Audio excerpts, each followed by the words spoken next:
The council chambers stretched vast and empty, filled with representatives from across the galaxy. Jake Morrison stood in the human delegation area, his uniform crisp and new. Earth had only been part of this galactic community for 30 years, and now they needed help desperately. The Kratani Dominion had sent their ultimatum 3 days ago: surrender or be destroyed. Their fleet was already gathering at the edge of human space, 900 warships ready to turn Earth's cities to ash. Jake had seen the intelligence reports. Humanity had 120 ships. The math was simple and brutal. Ambassador Thalen of the Valor rose to speak. The Valor were a peaceful species, scholars and builders who had contributed greatly to galactic civilization. Thalen's voice carried clearly through the chamber as he spoke about honor and duty. He reminded the council that they claimed to stand for unity and mutual protection. He asked them to vote to defend Earth. The vote began. Jake watched the display boards light up with results. One by one, civilizations voted to abandon Earth. The Ashkari voted no. The Teln Federation voted no. The mighty Korath Empire voted no. Each refusal felt like a knife in Jake's chest. These were the same beings who had welcomed humanity with speeches about friendship and cooperation. Now, when it mattered, they turned away. 217 civilizations voted to leave Earth to its fate. Only one voted to stand with humanity: the Valor. Jake couldn't believe it. The Valor had only 40 ships, old vessels designed for exploration and research, not war. Against the Kratani, they would be crushed just as easily as Earth. Yet Thalen stood firm, his vote registered in glowing symbols on the chamber display.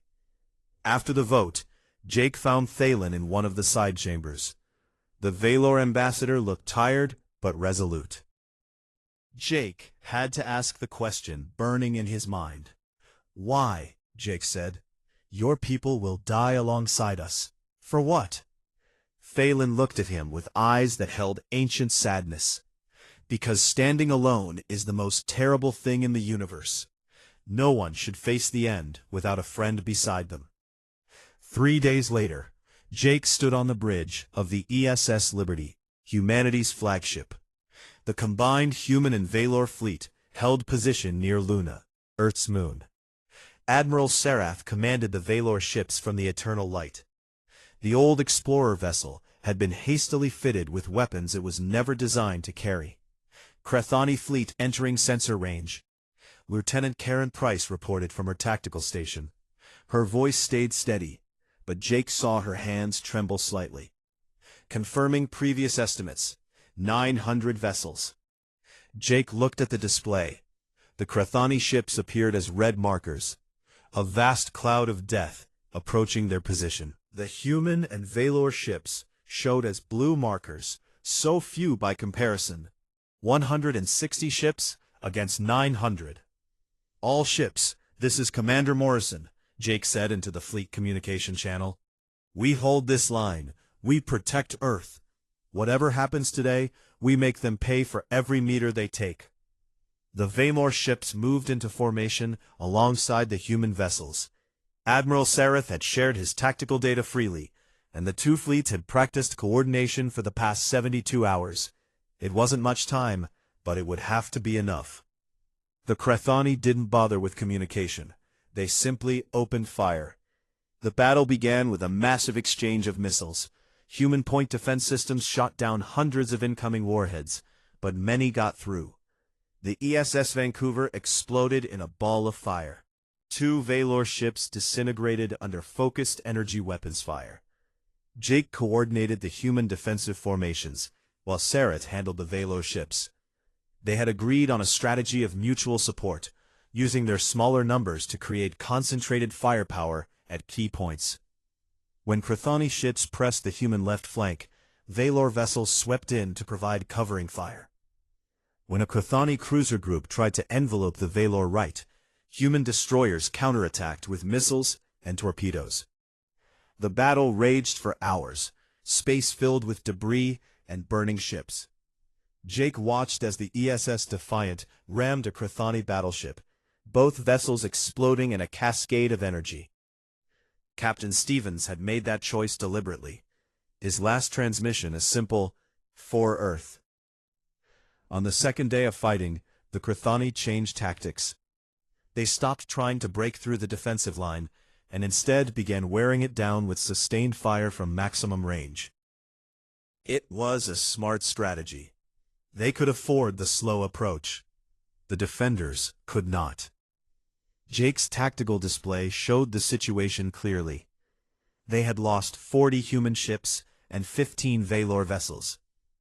The Chthoni had lost perhaps 100 ships, but they still had 800 left. The math remained brutal. Admiral Serath contacted Jake directly. The Valor commander's face showed burns, and his uniform was scorched. "Commander Morrison, we cannot hold much longer. I am ordering my ships to execute pattern Sigma 7. Jake knew what that meant. Sigma 7 was a last resort tactic, where the Valor ships would charge directly into the Chthoni formation, causing as much damage as possible before being destroyed. It was suicide. "Admiral, no," Jake said. "We can fall back to Earth orbit. Use the planet's defensive platforms." "The platforms will buy you hours at most," Serath interrupted gently. "But our sacrifice may buy you days, perhaps long enough for a miracle." Before Jake could respond, the Valor ships broke formation. 25 vessels, all that remained of their fleet, accelerated at maximum speed toward the Chthoni center. Jake watched helplessly as they crashed into the enemy formation like a wave against rocks. The Valor sang as they died. Their final transmissions carried ancient songs of valor and honor. One by one, their ships exploded, taking Chthoni vessels with them. Admiral Serath's eternal light was the last to go, ramming a Chthoni flagship and destroying both ships in a blinding flash. The Chthoni advance stalled. The Valor's sacrifice had created chaos in their formation and destroyed nearly 70 more ships. But it hadn't stopped them. On the third day, Jake prepared for the final stand. The human fleet had been reduced to 50 functional ships.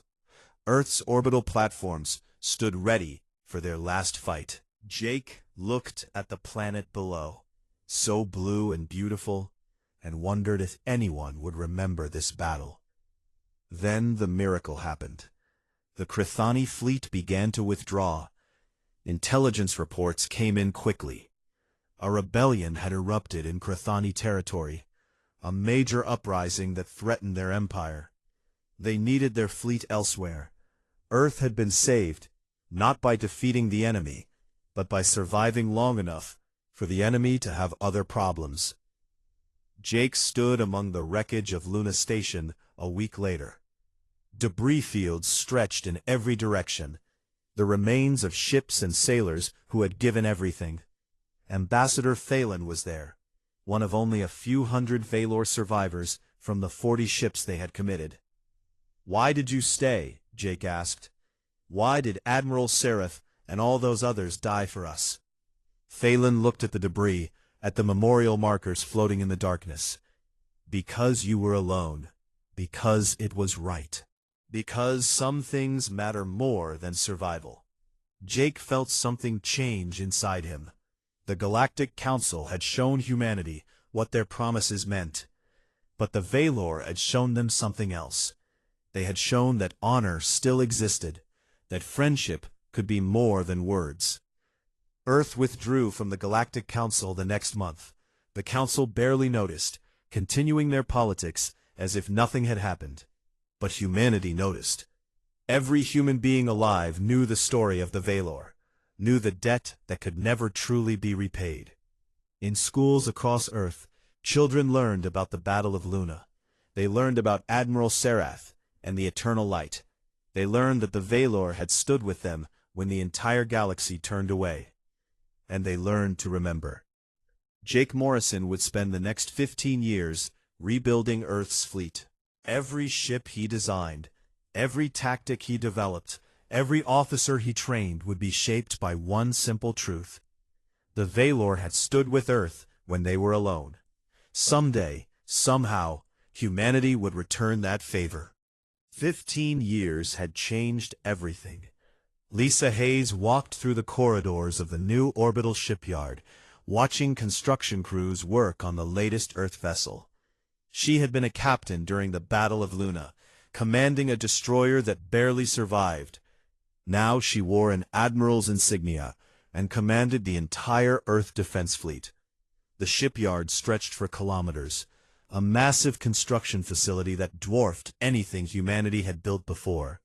Inside its framework, 300 warships sat in various stages of completion. These were not the desperate defenders of Luna.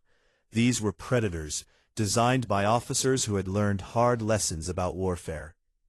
Lisa's communicator chimed. The face of Kaelin appeared, the Valor fleet commander who had become her closest friend over the past decade. He had been a junior tactical officer during the battle, one of the few Valor survivors. Now he commanded what remained of his people's military. Admiral Hayes, Kaelin said, using the formal address, even though they were friends. I wanted to inform you that our latest joint exercise went well. Your Captain Bennett has excellent instincts. Lisa smiled. The bond between Earth and the Valor had grown deep over 15 years.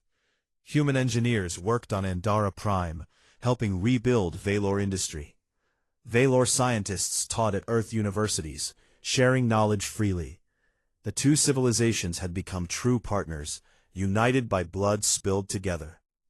I'll pass your compliments to Bennett, Lisa said. Are you still coming to Earth next month for the memorial service? I would not miss it, Kaelin replied. Admiral Sereth and all who fell deserve to be remembered. After the call ended, Lisa continued her inspection. She stopped at the main viewport and looked at Earth below. The planet had recovered from the war, its cities rebuilt and expanded. But the memory of that terrible time remained fresh. Every child learned about the Valor sacrifice.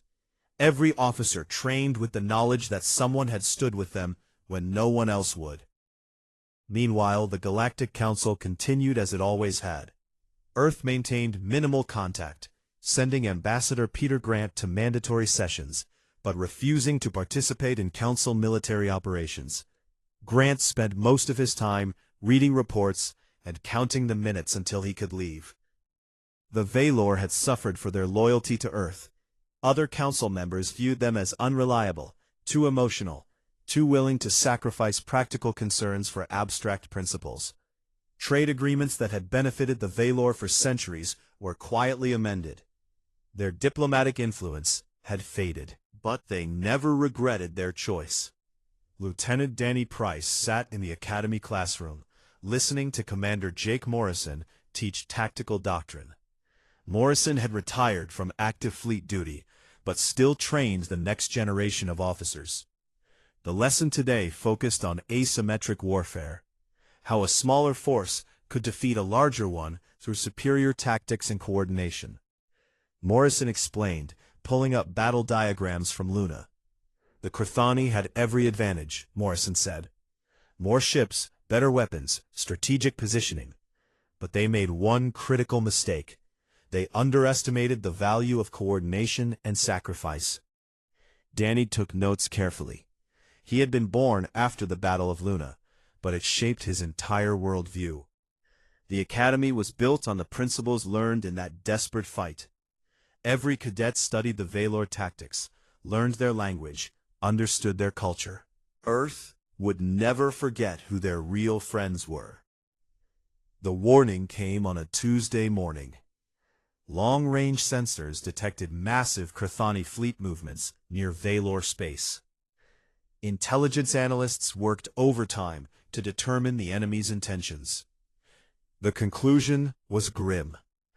The Chthoni were mobilizing for an invasion of the Valor worlds.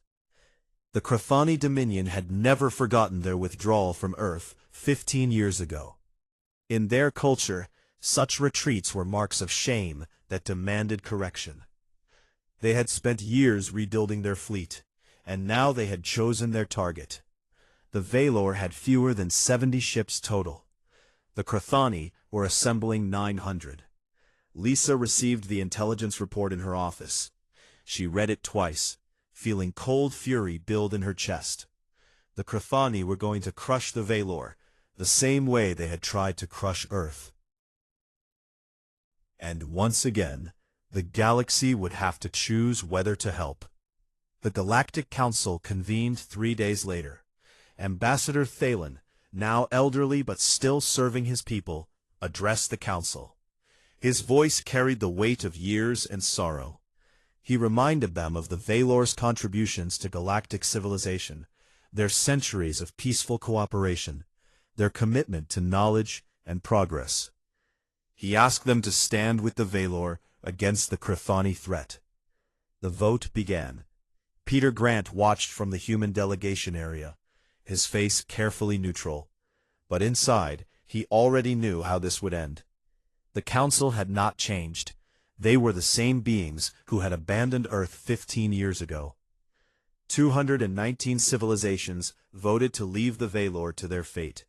Not a single one voted to help. The same calculations, the same political considerations, the same cold pragmatism. The Valor were not worth fighting the Chthoni Dominion. Grant transmitted the vote results to Earth immediately. The message reached Lisa Hayes while she was inspecting the new flagship, the ESS Defiance. She read the report and felt something settle in her soul. She had known this moment would come eventually. 15 years of preparation, 15 years of building and training and planning, all for this. "Recall all vessels," she ordered her staff. "Every ship, every crew, full mobilization. We launch within 72 hours. Her executive officer looked confused. "Admiral, we haven't received authorization from Earth Command." "We will," Lisa said quietly. "Trust me, we will." The news spread across Earth like wildfire. The Valor were in danger. The Galactic Council had abandoned them, and humanity remembered its debt. Veterans of the Battle of Luna volunteered to return to service. Factory workers signed up for double shifts to prepare ships and load ammunition. Retired officers contacted their old crews. The entire planet mobilized with a unity that hadn't been seen since the dark days of the Chthoni invasion. Earth Command made it official within 6 hours. Full military mobilization authorized. All available ships to deploy to Valor space. Rules of engagement: defend the Valor by any means necessary. Lisa stood before the assembled captains in the shipyard briefing room. 340 ship commanders, the finest officers Earth had produced. They looked at her with expectation and trust. 15 years ago, the Valor stood with us when we were alone, she began. They knew they would die. They knew it was hopeless. They stood with us anyway, not for trade agreements, not for political advantage. They stood with us because it was right. She paused, looking at each face. Now, it's our turn. The Galactic Council has abandoned them, just like they abandoned us. The Chthoni are coming with overwhelming force, just like they came for us. And the Valor are alone, just like we were alone. Her voice hardened. But they won't be alone, because we're going to stand with them, the same way they stood with us. Not because we have to, not because treaties demand it, but because they're our friends, and you don't leave friends to die. The captains stood as one, a silent acknowledgement of the task ahead. Peter Grant delivered Earth's message to the Galactic Council personally. He stood in the same chamber where Thalen had pleaded for help, where 219 civilizations had voted to abandon the Valor. "You taught us a lesson 15 years ago," Grant said, his voice carrying to every delegate. "You taught us what your word is worth. You taught us that all your speeches about unity and cooperation mean nothing when tested. We learned that lesson well." He looked at the assembled representatives with contempt. "Now we're going to teach you a lesson. We're going to show you what real friendship looks like, what real honor means. The Valor stood with us when you all abandoned us. Now we stand with them." Grant delivered his final words with cold precision. Watch carefully, because you're about to see the difference between humans and the rest of you. We keep our promises. He left the chamber to stunned silence. On Andara Prime, the Valor homeworld, Thalen received news of Earth's mobilization. The elderly ambassador stood in the planetary capital, looking up at the stars where he knew human ships were already traveling. Tears ran down his face. He addressed the Valor people in a planetary broadcast. His voice shook with emotion as he spoke. In our darkest hour, when the galaxy turned away, the humans remembered us. They are coming, not because they must, not because they gain anything from it. They are coming because 15 years ago we stood with them, and they do not forget. Across the Valor worlds, the news created waves of hope and disbelief. The humans were actually coming. An entire fleet, the full military might of Earth, rushing to defend a people that most of the galaxy had already written off. Lisa Hayes stood on the bridge of the ESS Defiance as the massive fleet prepared to depart. 340 warships, the largest military force humanity had ever assembled. Every crew member understood the stakes. They were outnumbered nearly 3-1 by the Krathani fleet. Lieutenant Danny Price had been assigned to the Defiance as a tactical officer.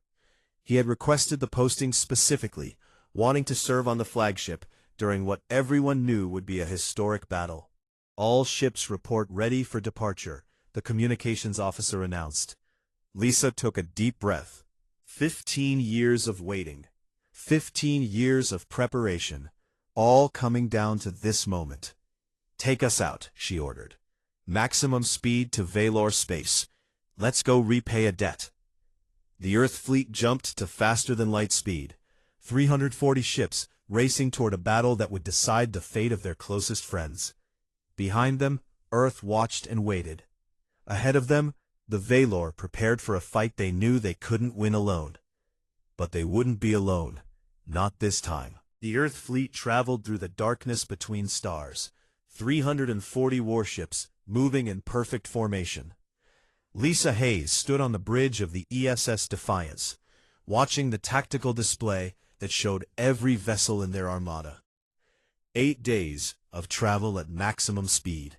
8 days to reach Valor space. The Defiance was humanity's newest flagship, a massive vessel designed to coordinate fleet operations and survive heavy combat. Its systems represented 15 years of development, every lesson learned from the Battle of Luna incorporated into its design. Lisa ran her hand along the command console, feeling the slight vibration of the ship's powerful engines. Lieutenant Danny Price worked at his tactical station, running constant simulations of possible battle scenarios. The intelligence reports showed that the Krathani had 900 ships gathering near the Valor border. Even with the combined human and Valor forces, they would be outnumbered more than 2-1. Admiral, Danny said, looking up from his displays, I've been running the numbers. Even with our technological advantages, the odds are not favorable. Lisa walked over to his station. Tell me something I don't know, Lieutenant. Why are we doing this? Danny asked quietly. I understand the historical debt, but 300 ships, the entire fleet? If we lose, Earth will be defenseless. Lisa considered the question. Danny was young, born after Luna, raised on the stories, but without the lived experience. He needed to understand. 15 years ago, I watched Valor ships die protecting Earth, she said. Admiral Serath rammed his flagship into a Krathani battleship to buy us time. They had 40 ships, and they threw them all away for us. Not because it made strategic sense, not because they gained anything, not because it was logical. They did it because we were alone, and they refused to let us face darkness by ourselves. She pointed at the tactical display showing their fleet. These ships, these crews, we exist because the Valor gave us time to survive. Every person on every vessel owes their life to what the Valor did. So when you ask why we're doing this, The answer is simple. Because they did it for us first. Commander Ryan Clark, the Strategic Operations Officer, approached with a message tablet. Admiral, we're receiving a transmission from Fleet Commander Kalen. The Valor fleet is forming up to meet us at the border of their space. How many ships does he have? Lisa asked. 63, Ryan replied. Everything they've got. Lisa did the math quickly. 403 ships total, against 900 Krathani vessels. Still terrible odds, but better than the Valor facing them alone. Send a response, she ordered. Tell Kalen we'll coordinate battle plans when we arrive. And tell him it's good to be fighting alongside friends again. The journey continued. Lisa used the time to record a message for the entire fleet. She knew it would be studied and analyzed for years to come, so she chose her words carefully. She stood in the Defiance's recording studio, the Earth flag behind her, and addressed 340 ship crews. 15 years ago, when Earth faced destruction, the Galactic Council made a choice. 217 civilizations voted to abandon us. They calculated the odds, considered their interests, and decided we weren't worth saving. That was their right. But one civilization made a different choice. Lisa paused, letting the words sink in. The Valor looked at those same odds, the same calculation, and they chose differently. They chose honor over safety. They chose friendship over pragmatism. They chose to stand with us, even though it meant their own destruction. Her voice grew stronger. Now the galaxy asks the Valor to stand alone. The same council that abandoned us has abandoned them. The same calculations that left Earth to die now leave the Valor to die. But we remember. We remember every Valor ship that burned protecting us. We remember Admiral Serath and the Eternal Light. We remember who stood with us. She looked directly into the camera. So we're going to stand with them. Not because we have to. Not because it's strategically wise.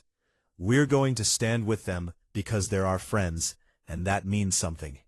It means everything. Let the galaxy watch. Let them see what humanity does for its friends. The message transmitted to every ship in the fleet. Across 340 vessels, crews watched their admiral speak, and felt pride burn in their chests. This was why they had joined Earth's military. This was what service meant. The transmission reached Earth within hours.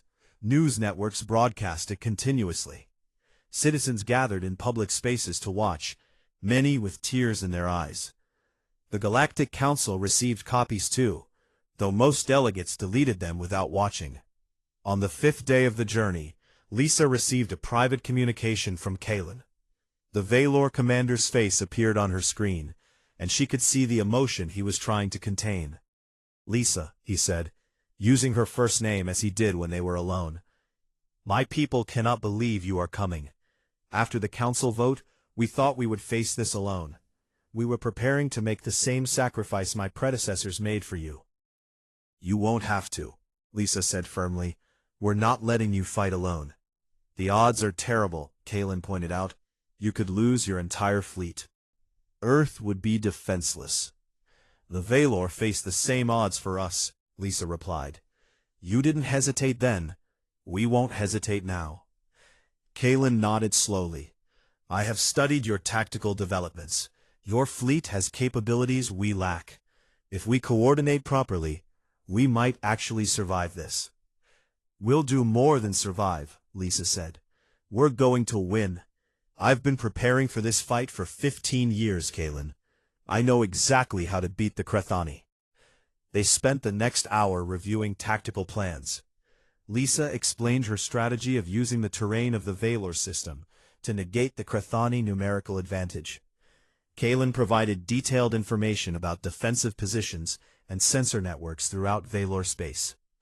On the 7th day, long-range sensors detected the Krathani fleet, 900 vessels in attack formation, already moving toward the inner Valor worlds. The intelligence estimates had been accurate. Danny Price studied the sensor readings carefully. Admiral, they're not waiting for us to arrive. They're starting their attack now. Lisa had expected this. The Crithani wanted to crush the Valor before human reinforcements arrived. Increase speed to maximum.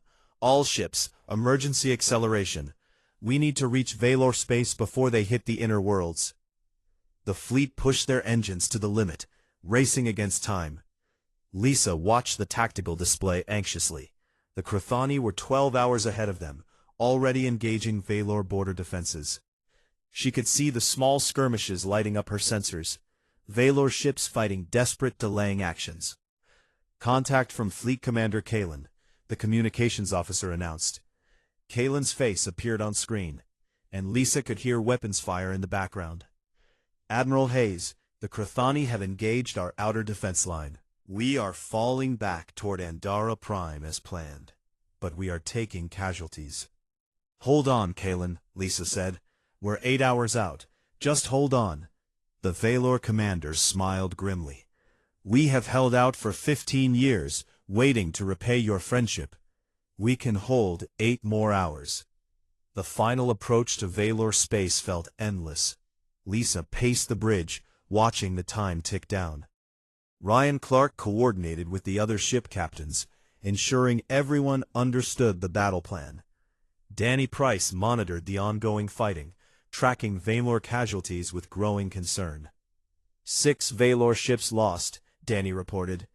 They're trading space for time, exactly as planned, but the cost is high. Lisa clenched her fists. Every Valor ship lost felt personal. These were the same people who had died for Earth. Now, they were dying again, trying to hold on until help arrived. The Earth fleet dropped out of faster-than-light travel at the edge of the Valor system. The tactical displays immediately lit up with battle data. The Crithani fleet was spread across the system, pursuing the retreating Valor forces. 63 Valor ships had been reduced to 57, and they were falling back toward Andara Prime. All ships, battle formation, Lisa ordered. Move to join with Valor fleet. Maximum combat speed. 340 human warships surged forward, their weapons charging and shields activating. The Crithani detected them immediately, and Lisa could see their formation starting to shift in response. Open a channel to Fleet Commander Kalen, she said. Kalen's face appeared, scorched and tired but alive. Behind him, his bridge crew worked frantically at damaged stations. Admiral Hayes, you are a welcome sight. Time to show these Crithani what happens when you threaten our friends. Transmitting tactical coordination now. The Valor ships began moving into formation with the human fleet. 57 Valor vessels slotted smoothly alongside 340 human ships. Their coordination practiced and precise. 2 civilizations, 2 fleets, moving as one. Lisa looked at the tactical display, showing over 400 friendly ships facing 900 enemies.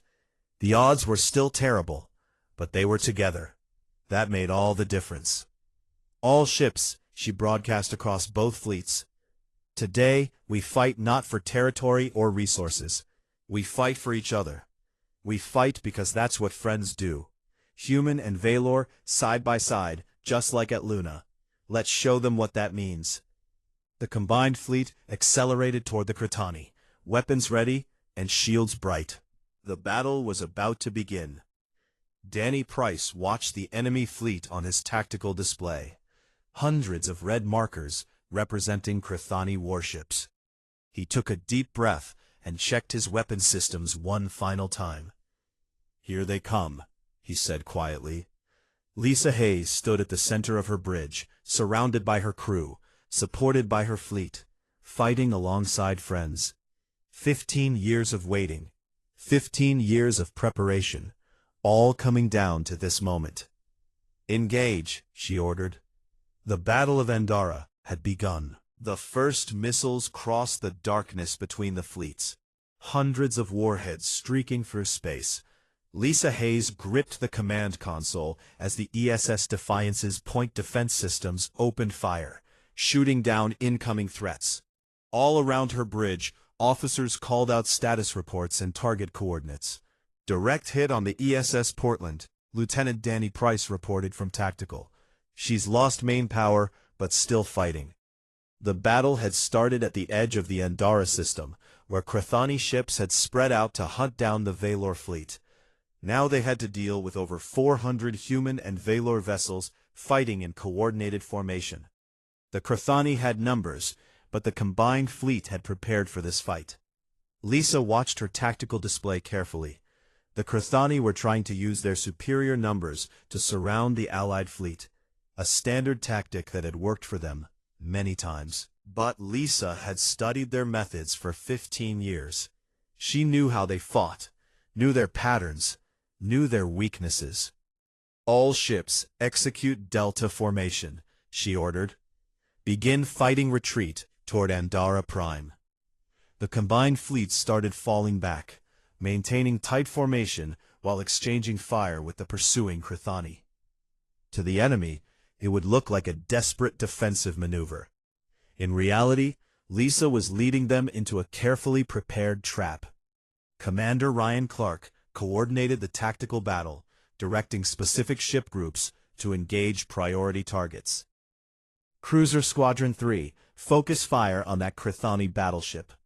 Destroyer wings, screen our flanks. Valor ships, jam their targeting sensors. The Valor vessels move smoothly alongside their human partners, their electronic warfare systems disrupting Krathani communications and targeting. Kalen had positioned his ships perfectly to support the human fleet's tactics. An explosion rocked the Defiance as a Krathani energy weapon scored a hit on the shields. Lisa felt the deck tilt beneath her feet, but kept her balance. Damage report. Forward shields down to 60%, a young ensign called out. No hull breaches, weapons still functional. The fighting continued for hours as the combined fleet fell back through the outer system. Lisa traded space for time, bleeding the Krathani while preserving her own forces as much as possible. Every kilometer they retreated brought them closer to Andara Prime and the hidden defenses waiting there. ESS Vancouver is gone, Danny reported, his voice tight. Destroyed by focused fire from 3 Krathani cruisers. No survivors. Lisa felt each loss like a physical blow, but she couldn't let emotion interfere with command. 300 souls lost on the Vancouver, friends and colleagues she had known for years. But she had to keep the bigger picture in mind. The fleet needed her focused. Captain Greg Foster commanded the ESS Relentless, a heavy destroyer on the fleet's right flank. His ship had taken heavy damage, but he kept fighting, leading his squadron in coordinated strikes against Krathani formations. All ships, follow my lead. We're going to hit their left flank and break their coordination. The Relentless led 6 destroyers in a daring attack run, missiles and energy weapons hammering at the Krathani position. They destroyed 2 enemy cruisers before having to pull back under heavy fire. Foster's ship was burning, its hull breached in 3 places, but it still fought. The retreat continued through the night, hours of running combat as the Allied fleet fell back toward Andara Prime. The Krathani Supreme Commander, Vrax, grew increasingly confident. His fleet had the humans and Valor on the run. He pushed his ships harder, eager to crush them completely. That was exactly what Lisa wanted him to think. On the second day of battle, the combined fleet reached the inner Andara system. The planet itself hung in space ahead of them, blue and green and beautiful. Valor cities glowed on the night side, millions of civilians watching the battle unfold in their skies. Approaching defensive perimeter, Ryan Clark announced. All platforms are armed and ready. Lisa allowed herself a small smile. Signal Fleet Commander Kalen, execute Trap Pattern 1. Hidden weapon platforms throughout the asteroid belt suddenly activated. Kalen had spent weeks positioning them, using stealth technology to hide them from Krathani sensors. Missiles launched from concealed positions. Energy weapons opened fire from unexpected angles. Mines that had looked like ordinary debris came alive. The Krathani fleet, stretched out and overconfident, found itself caught in a deadly crossfire. The retreating Allied fleet suddenly reversed course and attacked with renewed fury. The trap had been sprung. "All ships, full offensive," Lisa ordered. "Hit them with everything we have." The ESS Defiance led the counterattack, its main weapons firing continuously. Human cruisers and battleships focused their firepower on Chthoni command vessels. Valor ships jammed enemy communications, turning their coordination into chaos. Smaller human destroyers and frigates used the asteroids for cover, emerging to strike before disappearing again. Danny Price coordinated targeting data from his tactical station, his fingers flying across the controls. Chthoni flagship identified, transmitting coordinates to all ships. "All heavy units, target that flagship," Lisa commanded. "Let's cut the head off this snake." Dozens of human ships turned their weapons on the massive Chthoni flagship. Missiles and energy beams converged on the vessel from multiple angles. Its shields flared and failed under the concentrated assault. Secondary explosions rippled along its hull. But the Chthoni didn't break. Their fleet outnumbered the defenders by more than 2-1 even with the ambush. They rallied and continued fighting, their discipline holding despite heavy losses. The battle became a swirling chaos of ships and weapons fire. Lisa watched her tactical display, trying to track hundreds of individual engagements at once. The Allied fleet was holding its own, but the cost was mounting. "ESS Liberty destroyed," Danny reported. "ESS Phoenix heavily damaged and withdrawing. Valor ship Eternal Song has lost power." Commander Ryan Clark moved across the bridge, coordinating repair teams and rerouting damaged systems. He was everywhere at once, keeping the Defiance fighting even as systems failed. An alert suddenly sounded on his console. "Admiral, we have a problem," he said urgently. "Chthoni battleship group is trying to break through to Andara Prime. If they get past us, they can bombard the planet." Lisa made an instant decision. "All available ships, intercept that battleship group. We cannot let them reach the planet." 20 human ships broke formation to block the Chthoni thrust toward Andara Prime. The ESS Relentless was among them, Greg Foster pushing his damaged destroyer to maximum speed despite the fires burning throughout his ship. The battleship group consisted of 5 massive Chthoni vessels, each one powerful enough to devastate a planet. The 20 human ships threw themselves at the enemy in desperate defense. Energy weapons lit up the darkness as the two forces collided. Foster's Relentless took a direct hit from a battleship's main weapon. The destroyer's hull split open, atmosphere venting into space. Foster kept his ship fighting even as it broke apart around him, firing weapons until the very end. The Relentless exploded in a brilliant flash, taking a Chthoni battleship with it. The sacrifice of the defending ships stopped the breakthrough. All 20 vessels were destroyed, but they had prevented the bombardment of Andara Prime. 6,000 sailors died in those few minutes, buying time for their friends to live. Lisa felt tears on her face, but didn't wipe them away. Foster had been her friend for 20 years. Now he was gone, along with thousands of others. But their sacrifice had meaning. The Valor cities below remained intact. The battle raged on into the 3rd day. Supreme Commander Vrax realized his error too late. His fleet was trapped in the inner system, unable to bring its full strength to bear.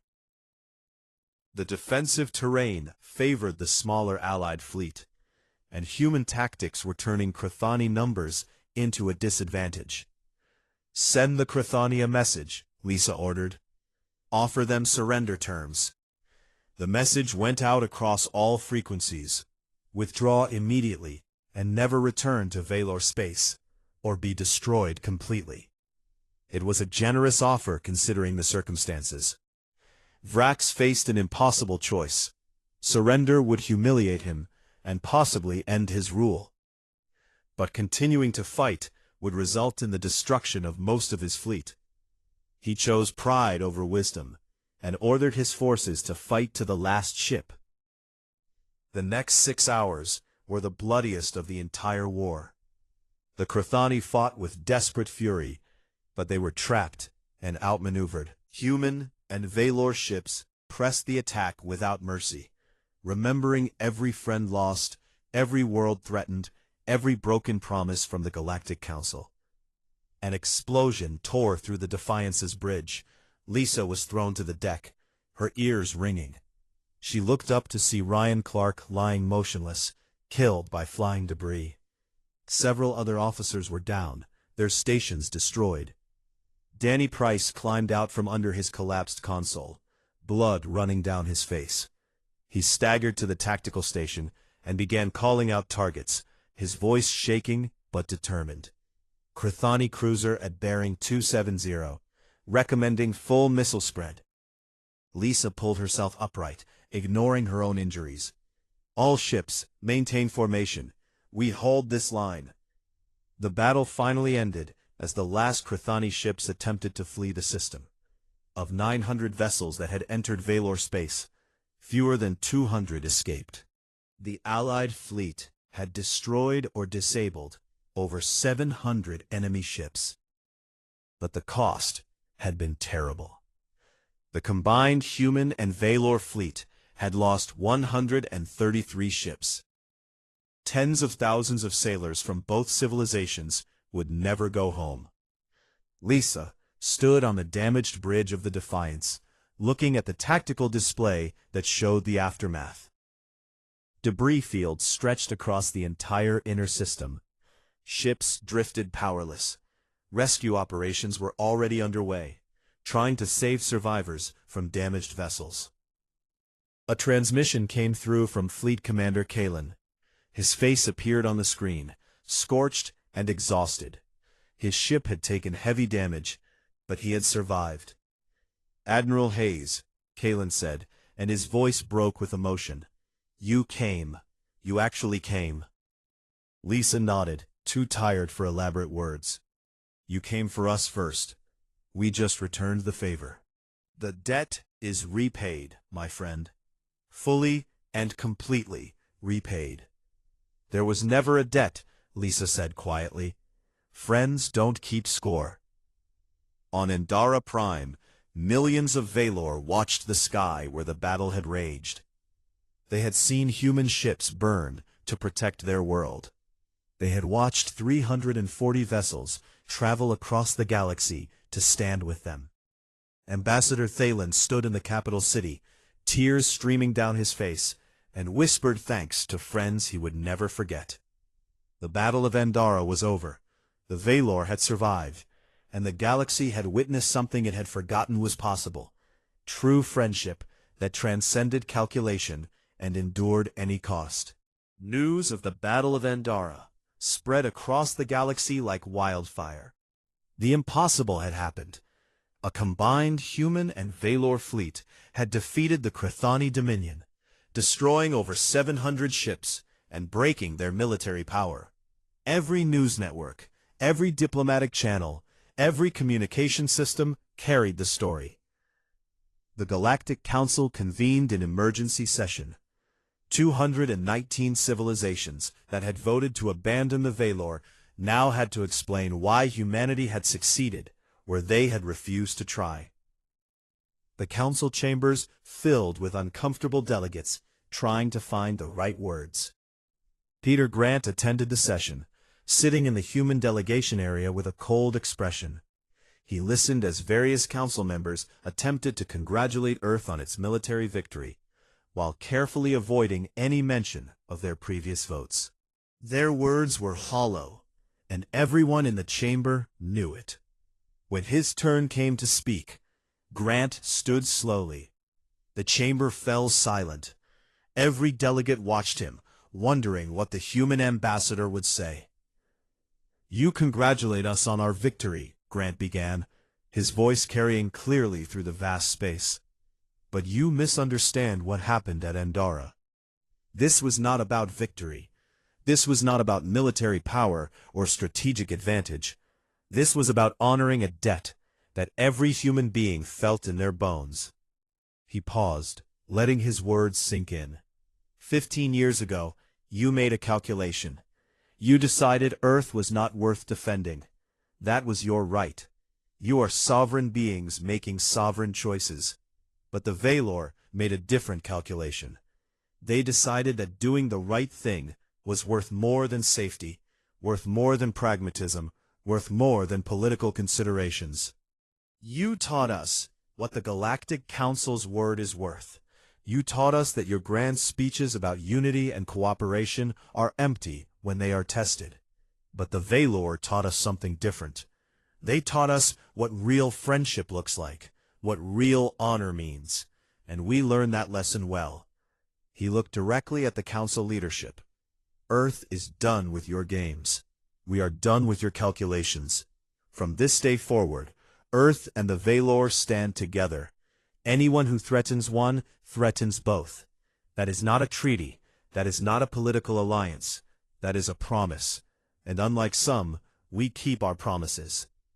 Grant walked out of the chamber without waiting for a response. Behind him, the Council sat in stunned silence. On Earth, the returning fleet received a somber welcome. Humanity had won a great victory, but over 20,000 sailors would never come home.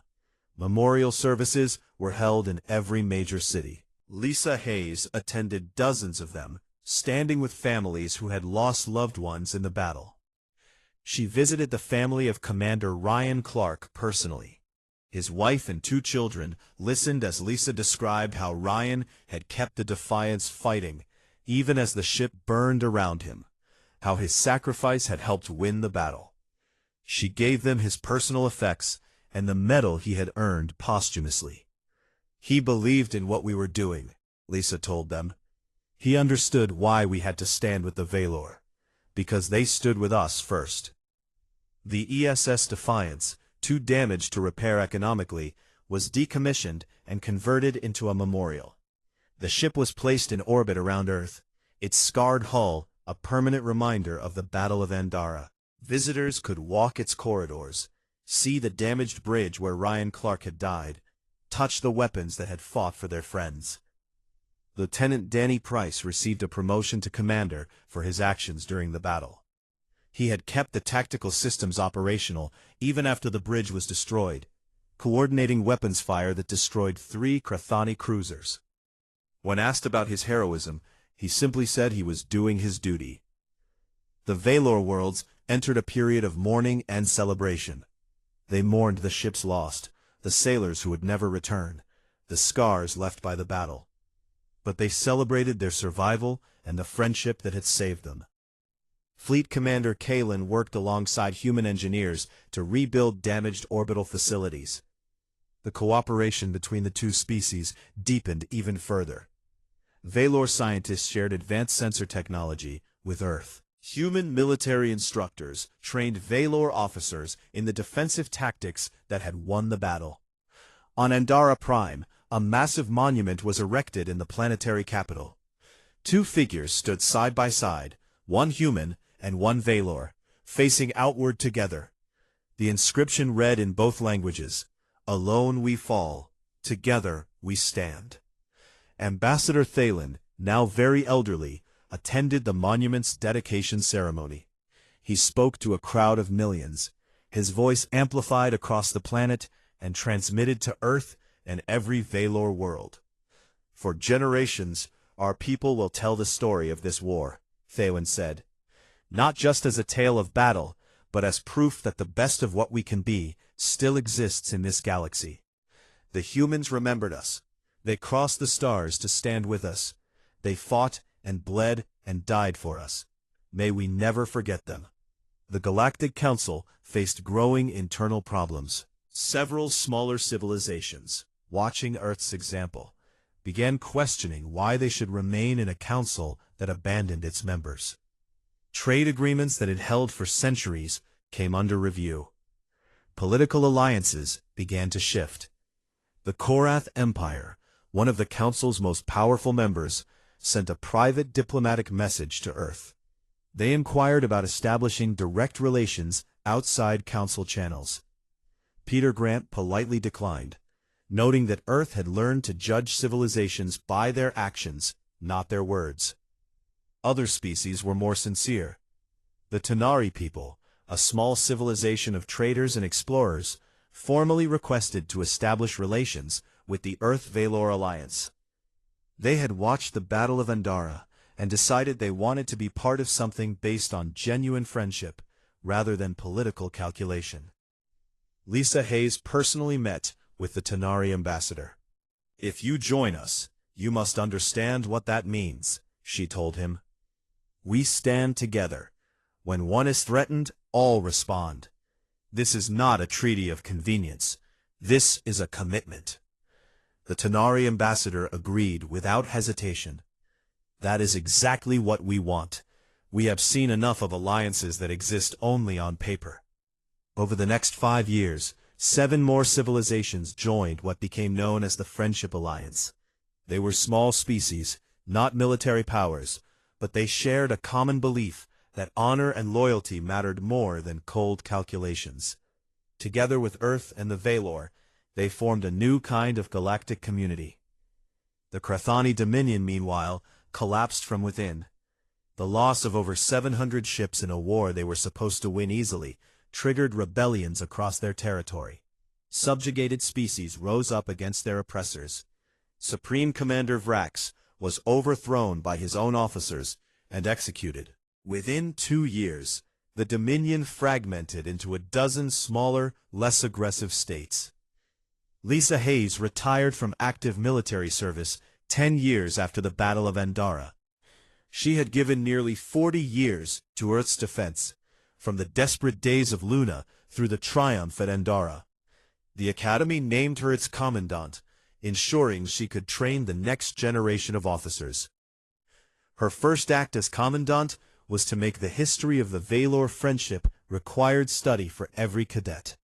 "You must understand," she told her students, "that the greatest strength we have is not our weapons or our ships. It is our ability to stand with those who stood with us. Never forget that." She maintained regular contact with Kaylin throughout her retirement. They visited each other frequently, 2 old warriors who had fought side by side and forged a bond that transcended species. When they met, they rarely talked about the battles. Instead, they talked about their families, their hopes, their dreams for the future. 20 years after the Battle of Andara, Lisa Hayes passed away peacefully at her home in Montana. She was 83 years old, surrounded by family and friends. News of her death reached every human world and every Valor planet within hours. Kaylin attended her funeral, now very elderly himself, but still serving as an advisor to the Valor military. He delivered the eulogy before thousands of mourners, his voice carrying the weight of memories and friendship. "She once asked us why we stood with Earth when everyone else left," Kaylin said, standing before Lisa's flag-draped casket. "And we told her that no one should face darkness alone. But the truth, which she taught us through her actions, is that standing together does not just save us from darkness, it creates light. It proves that the best of what we can be is possible." He paused, looking at the casket. Lisa Hayes believed humanity owed the Valor a debt. But the greater truth is that there was no debt. You cannot owe someone for doing what is right. You can only honor it by doing the same when your turn comes. And that is exactly what she did. The funeral became a planetary event on Earth and a moment of mourning across all Valor worlds. She was buried with full military honors, her casket carried by officers from both human and Valor fleets. The ceremony was broadcast live to dozens of worlds in the Friendship Alliance. 50 years after the Battle of Luna, a young human officer named Kate Morgan reported for duty at the Joint Earth-Valor Command Station orbiting Andara Prime. She had graduated from the academy where Lisa Hayes had been commandant, studying the tactics and principles that had won the great battles. Her Valor counterpart, Junior Commander Lenth, greeted her warmly. They had trained together at the academy, learning each other's languages and cultures, preparing to serve side by side. On their first day of duty together, they detected an anomaly on their sensors.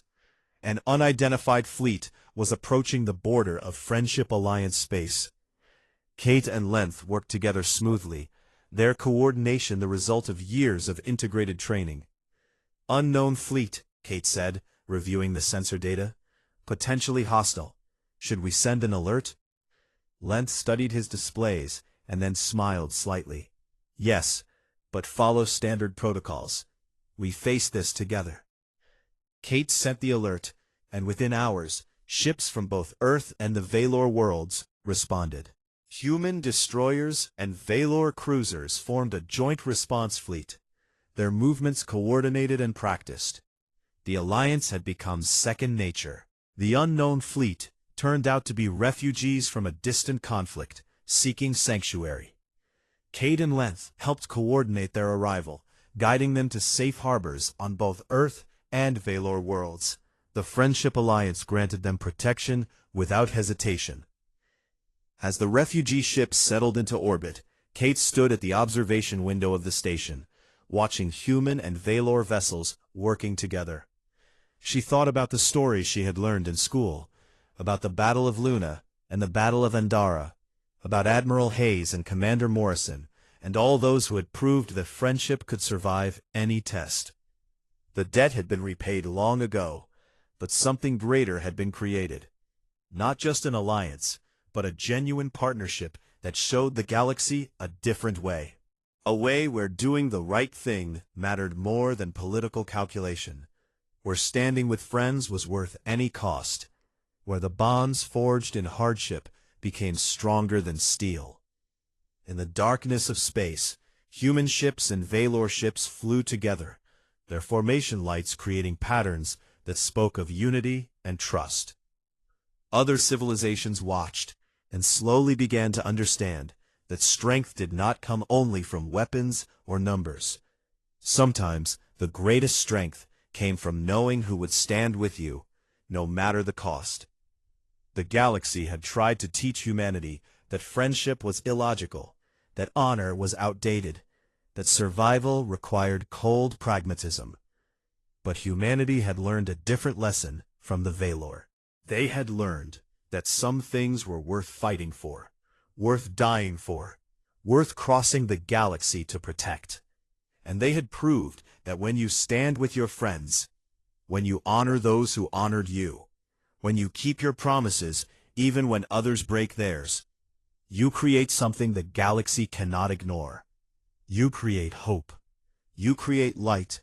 You create proof that the best of what we can be is not just possible, but worth everything. The story of Earth and the Valor became legend, told on hundreds of worlds, studied in academies across the galaxy, remembered wherever beings gathered to discuss honor and friendship, and what it meant to stand together. But for those who lived it, who fought in those battles and made those choices, the story was simpler. It was about two civilizations who found each other in darkness and refused to let go. It was about a debt that was never really a debt, but a gift freely given and freely returned. It was about proving that in a galaxy full of calculation and compromise, there was still room for doing the right thing, simply because it was right. And that was a lesson that would echo through the ages.